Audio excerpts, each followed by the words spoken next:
Hi friends, I am doctor Jitesh Bhatt. मैं आपसे एक यूथ की कहानी शेयर कर रहा हूँ। दिस यंग मैन, उसने रिसेंटली अच्छे इंस्टीट्यूट से पास आउट किया था और वो नौकरी तलाश कर रहा था। उसने नौकरी के लिए अलग अलग जगह अपने सीवी दिए हुए थे और उसके सीवी बहुत ही इम्प्रेसिव थे, क्योंकि वो हर जगह बहुत ही अच्छे मार्क्स लाना, हर जगह आउटस्टैंडिंग परफॉर्मेंस दिखाना। तो वो कंपनी के डायरेक्टर के सामने बैठा था।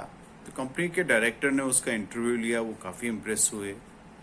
फिर उन्होंने उस यंग मैन से पूछा कि क्या आपको कभी भी कोई स्कॉलरशिप मिली है? उससे कहा नहीं मिली है। तो मैं आपका सीवी देखता हूँ कि इम्प्रेसिव है, आप इतना अच्छा कर रहे हैं, इतनी अच्छी पढ़ाई कर रहे की है आपने, तो किसके सपोर्ट से किया? तो उस नौजवान ने बताया कि उसने उसकी माँ के सपोर्ट से काम किया। तो फिर वो डायरेक्टर ने पूछा कि आपकी माँ क्या काम करती हैं? तो उसने बोला कि मेरी माँ कपड़े धोने का काम करती हैं। तो फिर ये डायरेक्टर ने कहा अच्छा ठीक है। डायरेक्टर ने कहा आप मुझे अपने हाथ बताओ। तो वो नौजवान ने जब डायरेक्टर को अपने हाथ बताए तो डायरेक्टर ने देखा कि उसके हथेलियाँ एकदम सॉफ्ट एंड क्लीन हैं, उस पर कुछ निशान नहीं है, कुछ जरा भी हार्डनेस नहीं है। तो फिर वो डायरेक्टर ने कहा कि आप आज जाके अपनी माँ की हथेलियाँ चेक करना, उनको क्लीन करना, उस पर उनको सहलाना और फिर कल मुझसे वापस आके मिलना। अब ये नौजवान थोड़ा सा आश्चर्यचकित हो गया कि ऐसा क्यों मुझे इन्होंने कहा है। फिर भी अब नौकरी लेनी थी और वो नौकरी देने वाले थे, इसलिए नौजवान ने उन्होंने जो कहा वो किया। घर पे गया, उसने उसकी मदर के हैंड्स को वॉश किया, उनको सहलाया, देखा। तो उसने देखा कि वो बहुत खुरदरे थे और बहुत ही रफ थे और उसके अंदर अलग अलग जगह पे कट्स भी थे।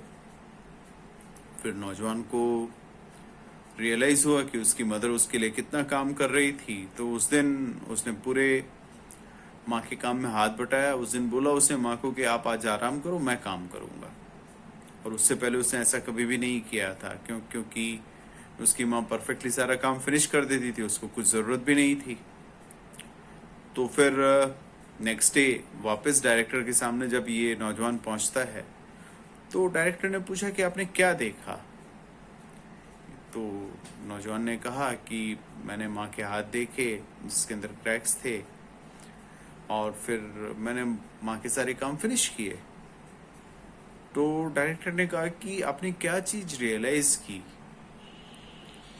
तो उसने बोला कि कभी भी कोई भी अचीवमेंट दिखता सीधा है, पर उसके पीछे कितने लोगों का कंट्रीब्यूशन होता है, कितना सेक्रीफाइस होता है और कितनी तकलीफें होती हैं जब एक बंदा गुजरता है, तब जाके अचीवमेंट होता है। भले एजुकेशनल अचीवमेंट मेरा है, पर कंट्रीब्यूशन और पेन मेरी मदर का है।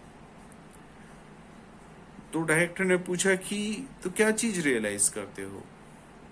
तो मैं ये चीज़ रियलाइज़ करता हूँ कि being grateful, taking responsibility and getting involve, ये सारे के सारे जो वर्च्यूज़ हैं वो लाइफ में बहुत इम्पॉर्टेंट हैं। और डायरेक्टर ने उस बंदे को जॉब दे दिया। उसने कहा कि मैं यही रियलाइजेशन मेरे हर एम्प्लॉय से चाहता हूँ। Thank you.